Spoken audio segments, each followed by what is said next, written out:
Hi అండి, welcome to Durgalakshmi vlogs. ఈరోజు recipe వచ్చేసి బెల్లంతో సేమియా ఎలా టేస్టీగా హెల్తీగా చేసుకోవచ్చు ఈ వీడియోలో అయితే చూద్దాం. పిల్లలు కూడా ఇష్టంగా అయితే తింటారు. ఇప్పుడు ముందుగా సేమియాని వేయించుకోవాలి. ఇందులో 2-3 టేబుల్ స్పూన్లు నెయ్యి వేసుకోండి. నెయ్యి వేసుకునే వాళ్ళు ఉంటే ఇలా సేమియా వేగిన తర్వాత పక్కన దించేసుకుని ఒక బౌల్లోని పాలు పోస్తున్నానండి. పాలు ఒక పొంగు వచ్చే వరకు కాచుకోవాలి. ఇలా ఒక పొంగు వచ్చిన తర్వాత దీంట్లోనే కొద్దిగా యాలకులు దంచి వేస్తున్నాను. ఇది వేసిన తర్వాత ఒకసారి అయితే కలిపేసుకోండి. ఇందులోనే వేయించుకున్న సేమియా పలుకులు వేస్తున్నానండి.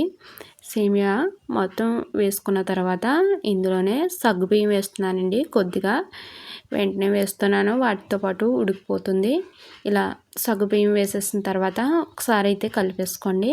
ఇవి రెండు పూర్తిగా ఉడకనివ్వండి. ఇలా ఉడికిన తర్వాత మనకి ఇలా మెత్తగా అయితే రెండు ఉడికిపోతాయి. ఇలా ఉడికిన తర్వాత మనం ఇందులోనే జీడిపప్పు కిస్మిస్ వేయించుకున్న జీడిపప్పు కిస్మిస్ వేసుకోండి, లేకపోతే డైరెక్ట్గానే వేసేసుకోండి. ఇలా వేసుకున్న తర్వాత ఒకసారి అయితే కలిపేసుకోండి. ఒక కప్పు సేమియాకి 3/4 కప్పు బెల్లం వేస్తున్నానండి. ఇంకా తీపి ఎక్కువ తినేవాళ్ళు ఉంటే ఒక కప్పు బెల్లం వేసుకోండి.